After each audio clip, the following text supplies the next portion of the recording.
హల్లెలూయా. దేవుని నామానికి మహిమ కలుగును గాక. ఇందాక వీడియో చేసుకుంటా ఒక రాంగ్ ఫోన్ నెంబర్ వస్తే ఎత్తటం జరిగింది. మరి ఆయన ఎవరో ఎక్కడో ఆంధ్ర అంట. మరి నేను ఆయన కూడా సువార్త ప్రకటించడం జరిగింది. దేవునికి మహిమ కలుగును గాక. నేను ఎలాగుంటానంటే, ఎవరైనా అందుబాటులో ఉంటే చాలు, నా షాప్కి వచ్చినా, ఫోన్లో వచ్చినా, కొత్త వాళ్ళైనా ఎవరైనా సరే, వాళ్ళు స్త్రీలైనా పురుషులైనా వృద్ధులైనా, ఏ దేశం నుండి ఏ ఊరు నుండి రాంగ్ నెంబర్ వచ్చినా సరే, వాళ్ళతో మంచిగా మాట్లాడి, ఖచ్చితంగా యేసు ప్రభుని నమ్ముకున్న వాళ్ళైతే వాళ్ళకు కొన్ని మాటలు, నమ్మని వాళ్ళైతే వాళ్ళకు నమ్ముకోండి అని ప్రభు గురించి ఖచ్చితంగా చెప్తాను. నేను ఖచ్చితంగా చెప్తా, అసలు ఇచ్చిపెట్టను. వాళ్ళకు మంచి మాటలు, చక్కగా మాటలు, ప్రేమగల మాటలు మాట్లాడతాం. చాలా వాళ్ళు ఎవరైనా సరే. అలాగా కొన్ని సంవత్సరాల కింద మరి బషీరాబాద్ అంట, హైదరాబాద్ అవతల, అక్కడ నుంచి ఒక సహోదరి రాంగ్ నెంబర్గా ఫోన్ చేస్తే ఆమెతో కూడా రాంగ్ నెంబర్ అని తర్వాత మాటలు కలిపి ఆమెకు యేసు ప్రభు గురించి చెప్తే, ఆమె రాను బాగా నన్ను దగ్గరయ్యి ఇక చాలా దేవుడి విషయంలో బలపరచడం జరిగింది. వాళ్ళకు ఫోన్ ద్వారానే. వాళ్ళు ఎవరో నాకు తెలియదు, నేనెవరో వాళ్ళకి తెలియదు, ఓన్లీ ఫోన్ ద్వారా చాలా ఆంటీ అని వాళ్ళ ఫ్యామిలీ విషయాలన్నీ నాతో చెప్పటం, యేసు ప్రభుని నమ్ముకోని నేను చెప్పటం. అలా ఒక ఫ్యామిలీని కూడా నేను ఫోన్ ద్వారా యేసు ప్రభు గురించి చెప్పటం జరిగింది. అలాగ చేస్తూ ఉంటాను. పరిశుద్ధాత్మ దేవుడు నాతో అలాగ మాట్లాడిస్తూ ఉంటాం. నా పని అదే.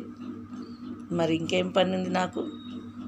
మరి నన్ను పిలిచి ఏర్పరచుకొని ఈ లోకంలో పాపంలో పంది బొర్లినట్టు ఈ లోకం అనే పాపంలో బొర్లుచున్న నన్ను ఎత్తుకొని ఆయన రక్తం ఇచ్చి కడిగి మరి రక్షణ ఇచ్చి పరలోకానికి మరి టికెట్ ఇచ్చిన దేవుడికి కోసం మరి ఏం చేయాలి? నేను పనికి రాని శరీరాన్ని పోషించుకొని ఉండనా? అది బుద్ధిహీనులు చేసే పని. నేను బుద్ధిహీనుల గురించి చాలా చెప్పిండు బైబిల్లో. బుద్ధిహీనంగా ఉండొద్దు అని దేవుడే చెప్పాడు. బుద్ధిహీనులు భక్తిహీనులు అని చెప్పాడు.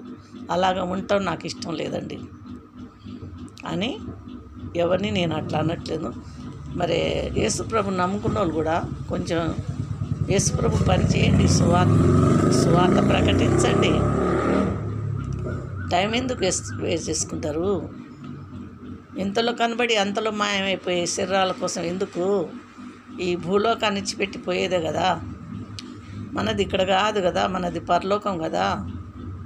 అవునా కాదా? యేసు ప్రభుని నమ్ముకొని బాప్తిసం తీసుకున్న వాళ్ళది భూలోకమా పరలోకమా తెలుసా? లేక మీరు కూడా భ్రమలో ఉన్నారా? అట్లా మీరు భ్రమలో ఉండకండి. మరి విడవబడతారు. అనవసరంగా ప్రభుని నమ్ముకొని బాప్తిసాలు తీసుకొని మరి సరైన నమ్మకం లేకపోతే నరకంలో పోయి కాలుతూ ఉంటారు. జాగ్రత్త సుమా. అలాంటి పొరపాట్లు చేయకండి క్రైస్తవులారా. ఎవరైనా సరే వాక్యం ఇత్తండి, సువార్త ప్రకటించండి, యేసు ప్రభు గురించి చెప్పండి.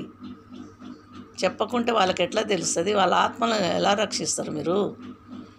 రేపు నీ ఇంట్లో ఉన్నవాళ్ళు రేపు నరకంలో పోయి కాలుతూ ఉంటే నీకే చూపిస్తాడు కదా. అదిగో నీ అక్క, అదిగో నీ తండ్రి, అదిగో నీ భర్త, అదిగో నీ మరి బిడ్డ అని చూపిస్తాడు కదా. అప్పుడు ఏం చెప్తారు? ఇప్పుడు లేడా ప్రభు? ఇప్పుడు ఉన్నాడా లేడా? ఇప్పుడు నన్ను చూస్తున్నాడా లేడా? ఒకసారి చెప్పండి. పరిశుద్ధాత్మ దేవుడు నాలో ఉన్నాడా లేడా? లేకపోతే ఎవటినే మాయ మాటలు చెప్పుకుంటున్నావా? జాగ్రత్త అండి, జాగ్రత్త. దయచేసి ఎనీ టైము మనకు నెలకు జీతం ఇస్తుందంటే వాళ్ళకు తగిన న్యాయం చేయాలి. మరి యేసు ప్రభు మన ఆత్మకు రక్షించి ఆ పరలోకంలో మనకు ప్రవేశపెట్టాడు కాబట్టి ఆయనకు తగినట్టు న్యాయం మనం చేయాలి. ఏంటి న్యాయము? ఏమడుగుతుండు? నిన్ను వల్లే నీ పొరుగు అని ప్రేమించమంటుండు. నీకున్నదే వాళ్ళకు సహాయం చేయమంటుండు. ఫస్ట్ పెట్టు వస్త్రాలు, డబ్బులు, బాధలు ఉన్న వాళ్ళని ఆదుకో, అందుకో, వాళ్ళ అవసరాలు తీర్చు, వాళ్ళ బాధలు ఓదార్చు. పట్టుకునే తిని తాగి కూర్చోకు, ఉన్నదంతా నువ్వే నెత్తిన పోసుకోక అంటుండు. తోటోళ్ళకు చూడమంటుండు. దేవుడు చెప్తుండండి, పరిశుద్ధాత్మ దేవుడు అంటుడు. నువ్వు సంపాదించుకొని నీ సంపాదన చూసుకొని ఎగిరిపడకు అంటుండు. అర్థమైందా? నిన్ను నేను సంపాదన ఎందుకు ఇచ్చాను? లేని వాళ్ళకు చూడటానికే అంటుండు. అది మాత్రం గ్రహించుకోండి. బైబిల్లోనే ఉంది. బైబిల్ చదవండి, మీకు కూడా తెలుస్తుంది. కఠినంగా మాట్లాడుతున్నా, గలీజ్గా మాట్లాడుతున్నా, నా బాలే మాటలు అయినా పర్వాలేదు. ఇట్నే గద్దించమన్నాడు, బుద్ధి చెప్పమన్నాడు. పౌలు గారు నేను ప్రేమతో రావాలా, బెత్తం తీసుకొని రావాలని అడుగుతున్నాడు. తెలుసు కదా మీకు. పౌలు గారండి, మన బైబిల్ ఉన్న పౌలు గారు. సౌలును పౌలుగా చేశాడు కదా, ఆ పౌలు గారు చెప్తున్నారు. సంఘాలకు చెప్తున్నాడు, మీ కాడ నేను ప్రేమతో రావాలా, బెత్తం తీసుకొని రావాలని అంటుడు. మరి చెప్పాలి, ఖండించే కాడ ఖండించాలి, బుద్ధి చెప్పే కాడ బుద్ధి చెప్పుకో. మరి తప్పు ప్రభు నమ్ముకున్న వాళ్ళే మరలా లోకంలో కలిసిపోతుంటే గద్దించొద్దా? ప్రేమించాలి ప్లస్ గద్దించాలి, అవునా కాదా? మరి ఏమి చేయకుండా నిమ్మకు నీరెక్కినట్టు, ఎక్కడ గొంగలు అక్కడ వేసినట్టు ఎవరిళ్ళలో వాళ్ళే ఉంటే ఎట్లండి? ఎట్లండి? నిజంగా నాకు చెప్పండి. నిజంగా మీరు కామెంట్ చేయండి.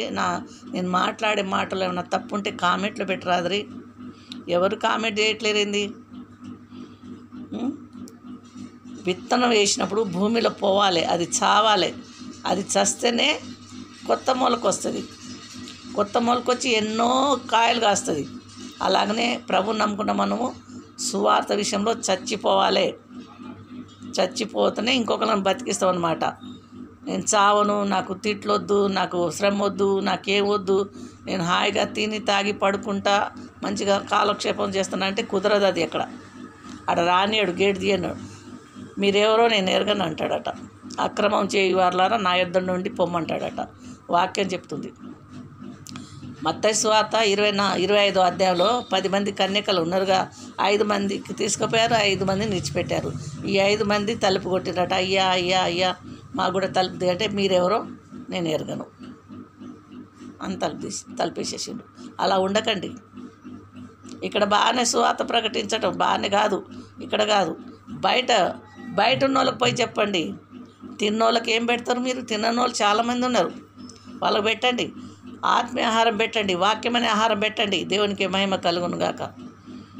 రేపు అక్కడ లెక్క ఉంటుంది, చిన్న సన్నగా ఉండదు, ఆత్మకు లెక్క ఉంటుంది అక్కడ.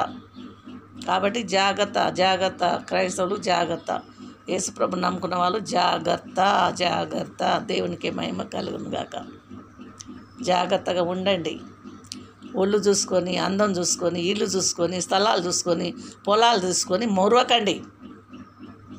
అందం వ్యర్థం, సౌందర్యం వ్యర్థం. ఎప్పటికైనా ముసలితనం వస్తుంది, ముడత వస్తుంది, ముఖం పళ్ళు రాలిపోతాయి, అందం అంతా పోతుంది. ఇది మాత్రం గ్రహించుకోండి. దేవుని నామానికి మహిమ కలుగును గాక. మీరేమైనా అనుకోండి, కానీ క్రైస్తవుడు మృదువుగా, ప్రేమగా ఇతరులను మరి దేవుని కాడ, ప్రభు కాడ నడిపించేటట్టు ఉండాలి. అదే మన ప్రభు కోరుకుంటున్నాడు. దేవునికి మహిమ కలుగును గాక. ఈ కొన్ని మాటలు దేవుడు దీవించును గాక. మరి పరిశుద్ధాత్మ నన్ను ప్రేరేపణ కలగజేసి మరి ఇలాగ బోధించమని అంటున్నాడు. నేను కాదు, మీ మీద నాకేం శత్రుత్వం లేదు, నేను మీకేం కాను, మీరు నాకేం కాకని మనం యేసు ప్రభుని నమ్ముకొని యేసు ప్రభు రక్తంలో కడగబడిన బిడ్డలు అన్నమాట. అనేక మందిని దేవుడి కాడ నడిపించాలి. అది మన బాధ్యత, అది మనకిచ్చిన జీతం. మర్చిపోకండి. ఎవరైనా సరే, ఇంట్లో ఉన్న వాళ్ళకైనా బయట ఉన్న వాళ్ళకైనా మృదువుగా చెప్పండి. మృదువైన మాట ప్రేమను పుట్టిస్తారట, గద్దింపు మాట పగ పుట్టిస్తారట. సామెతల గ్రంథం 15 ఉంది.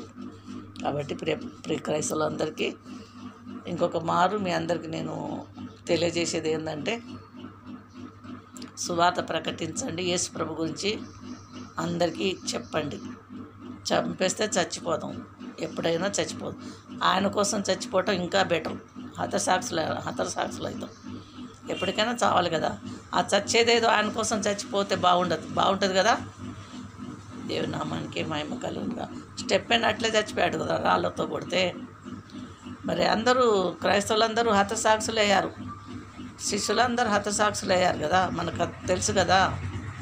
మరి ఇంకేంటి, మనం కొత్తగా చావటం ఏముంది? మనం కూడా అలాగనే దేవుడు మనకు అలాంటి చావు వేయిస్తే చచ్చిపోదాం. దేవునికి మహిమ కలుగునుగాక. ఇక్కడ ఉండి చేసేదే ఉంది. అంత డ్రామా, అంత మోసం, ప్రేమ లేదు, దోమ లేదు. కొడుకులైనా బిడ్డలైనా కోడలైనా ఎవరు ప్రేమించట్లేరు. వేస్ట్. ఈ భూలోకంలో ఉన్న బంధువులు అంటే చికాకులు ఇస్తుంది. దేవునికి మహిమ కలుగునుగాక. షేర్ చేయండి, లైక్ చేయండి, సబ్స్క్రైబ్ చేయండి. మీకు ఏమైనా నొప్పించి ఉంటే కామెంట్ చేయండి. ఉంటానండి.